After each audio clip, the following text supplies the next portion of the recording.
بسم الله الرحمن الرحيم الحمد لله والصلاة والسلام على رسول الله. الباب 24 بعد 100. باب النهي عن افتراش جلود النمور والركوب عليها. عن معاوية رضي الله عنه قال قال رسول الله صلى الله عليه وسلم: لا تركبوا الخزة ولا النمار. حديث حسن رواه أبو داود وغيره بإسناد حسن. وعن أبي المليح عن أبيه رضي الله عنه أن رسول الله صلى الله عليه وسلم نهى عن جلود السباع. رواه أبو داود والترمذي والنسائي بأسانيد صحاح. وفي رواية الترمذي نهى عن جلود السباع أن تفترش. Chapter 124 states the prohibition of sitting, riding, lying, and reclining upon skins of predatory animals. Tiger, lion, bear, namr, being a tiger or a cheetah, a leopard, right? وَالرُّكُوبِ عَلَيْهَا, and placing them upon one's seat or cushion or saddle. The impermissibility of having these skins, these hides, and these pelts as blankets, covers, or clothes, similar to silk. In the last chapter, we spoke on the impermissibility of wearing silk and the impermissibility of reclining and lying upon silk and sitting and resting upon silk, right? So this chapter, he speaks on julud al-nimar, the hides, the pelts of these types of these animals, which are ferocious, hunters, carnivores, predators. The Muslim is not to use them for comfort, for covering, or for cushioning. The first hadith is reported by Muawiyah radiallahu anhu arda. The Messenger of Allah sallallahu alaihi wasallam said, "La tarkabu al-khazza." Do not ride upon silk, meaning one saddle. Do not use silk as a saddle or seat or cushion. وَلَا النِّمَارِ, nor upon the hides of these types of cats, these types of animals. This is a Hasan hadith collected by Imam Abu Dawood and others with a fair chain of narration. And obviously, as we explained before with regards to the silk garments, the different benefits of people wearing silk, their skin, medicine, warfare, so on and so forth. The saddle, the ease of the saddle, the smoothness of the saddle. If you're riding for a very long period of time, these things make a big difference. And as a historical benefit, fa'ida fi tarikh, with regards to at one point in time, for sure, an unstoppable and invincible force at one point in time were the Mongols. And there are different reasons why the Mongols were so devastating and why they seemed to be so invincible and so they couldn't be beaten on the field.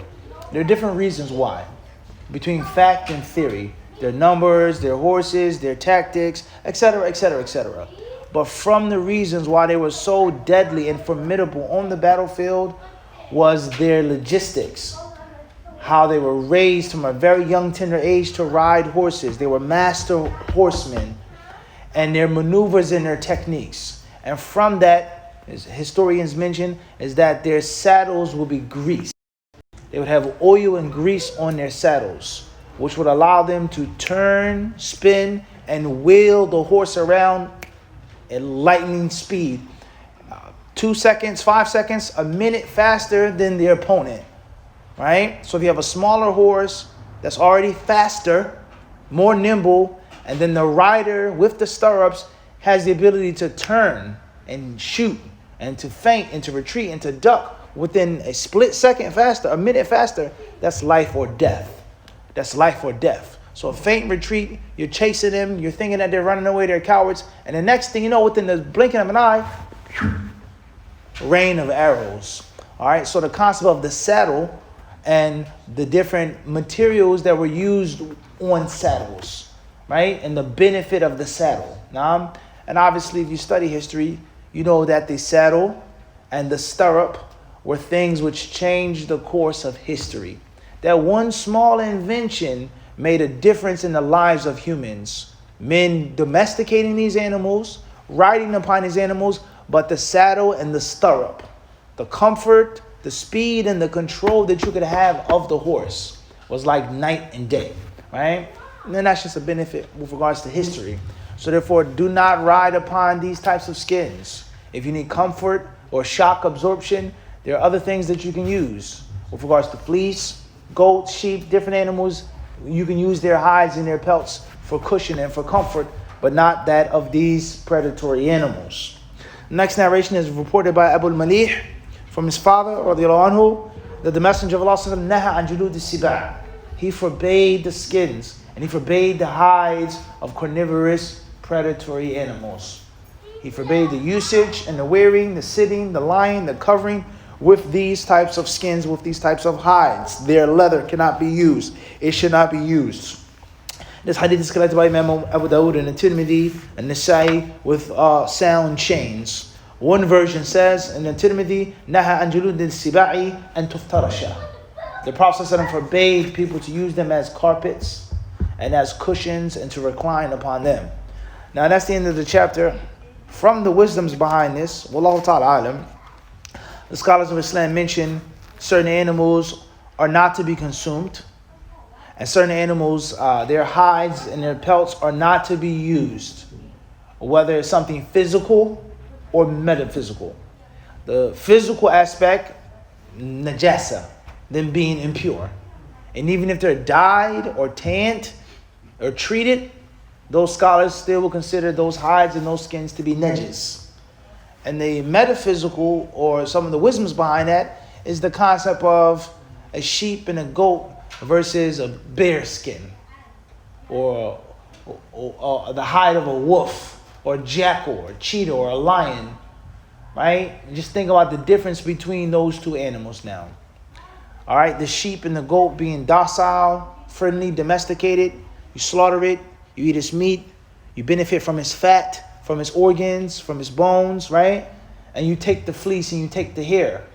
Versus you going out hunting this wild, ferocious beast, in which not only is it's also a danger upon you.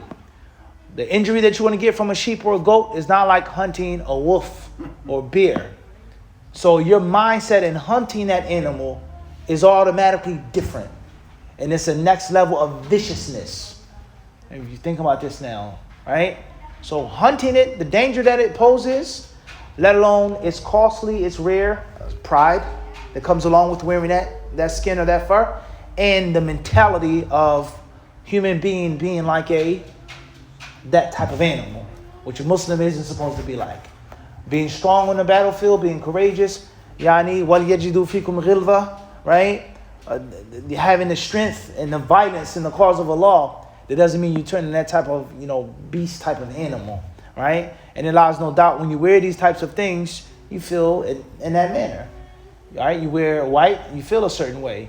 A person wears all black, you feel a certain way. You wear a certain color, you feel a hoodie. It has an effect upon you, right? You wear army fatigues, you feel, it's a reality.